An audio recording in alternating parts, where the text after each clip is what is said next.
Here, Monday morning alert for August the 4th, 2025. Yeah, it's August already. I don't know where July went.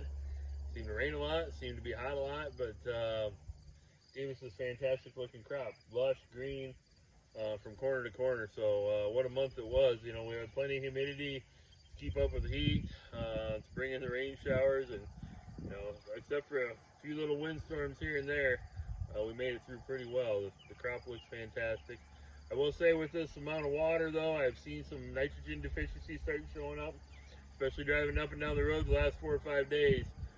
Along some edges of fields, some pockets in fields, you can start to see the nitrogen deficiencies showing up. Nothing you can do about it now, but take note, look at your nitrogen program, and look at how your field looks compared to another nitrogen program that you might have, and you know, make some adjustments down the road. We don't expect 14, 15 inches in July or whatever you had. I looked the other day and I got farms that there's probably an 8 or 10 inch difference since planting. So it's kind of amazing the difference in moisture we've had. So look at that, keep an eye on it. Nothing you can do about it, but you know, make mental notes, make observations. You know, fungicide's been going on for 3 weeks to a month now. You can walk in here, it's been fungicided, and still find northern corn leaf blights, probably a major one. Southern rust, those are probably the two of the major ones. Southern rust, northern corn leaf blight. You can find gray leaf, you can find tar spot, you can find anything out there you want to find. If you sprayed 3 weeks to a month ago, maybe it warrants going back out and looking again and see if anything's firing up, or if it's pretty clean, leave it alone. I know it's tough to do at $4 corn territories to go hit it again, but I've heard southern Iowa, Washington, and south, they're hitting it again. They hit it 4th of July, and now they're hitting it again as the residuals wore off. So I know we'll, you know, 2 weeks we'll probably be starting to dent if we haven't already started some already in some earlier planted corn. You know, some of this corn was planted 10th, 12th of April, and physiological maturities racing on. We've had a lot of heat units to get us here. While you're out there looking, you know, tassel wrap's been a big topic. Basically, it's a genetics by environment coupling. This year we had really rapid growth. You couple that with some tight whorls because of the rapid growth, and there's some corns, some hybrids that just don't have a broad tassel. You know, they're down to 1 anther, maybe two anthers beside it. You know, or a really tight tassel. If you remember old open pollinated corn, I've never seen it. I've just seen the pictures. The tassel was huge, probably twice as wide as the plant. There was enough anthers to push that whole whorl wide open, especially in a year like this where you get it growing so fast and the whorls are so tight. You get into a year like this year where you've got a smaller tassel, which has just naturally been bred into corn because we've always had enough pollen grains to fertilize the silks. And now we get into a year where we get a whorl that is just so tight and the tassel is so small it can't spread it out and push it open.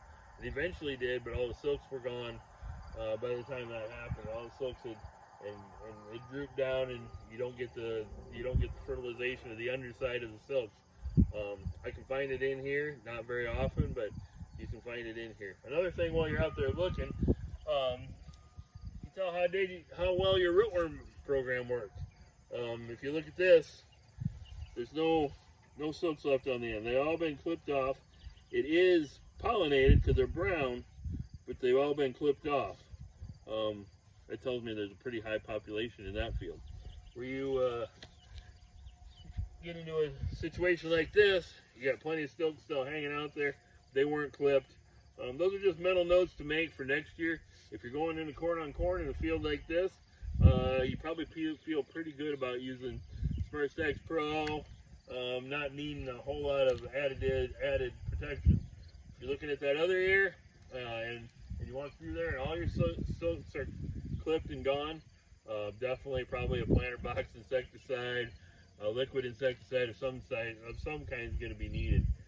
It's just a quick and dirty way to make an observation of what's going to be the problem next year. As we look at soybeans, they've been growing fantastic. Haven't seen a lot of disease yet. We're just sitting here waiting for some white mold and sudden death to pop up. I've heard some sudden deaths in central Iowa. I've seen a couple plants while we're putting on fungicide and insecticide that are necrotic or dead. Not sure it was just a plant here or there, whether it's an insecticide or maybe a white mold patch or something, but haven't seen a real widespread problem yet. But it's the 4th of August, and we got a month to find those problems yet. So be on the lookout. I wouldn't doubt if they showed up somewhere. Hopefully our seed treatments and everything we've been doing for the last couple years have helped, and definitely genetics have helped. So on the soybeans, that's what I'd be looking for. No real insect pressure. It's time for fungicide and insecticide to be going on. If that's in your program, we're full R3, maybe even creeping into some R4 in some of them beans. So it's time to get that done. And other than that, if you want to take a walk back in your corn and see if you got some diseases flaring up, to make another pass. I know none of us want to do that, but options open there. So if you need anything, just give me a call.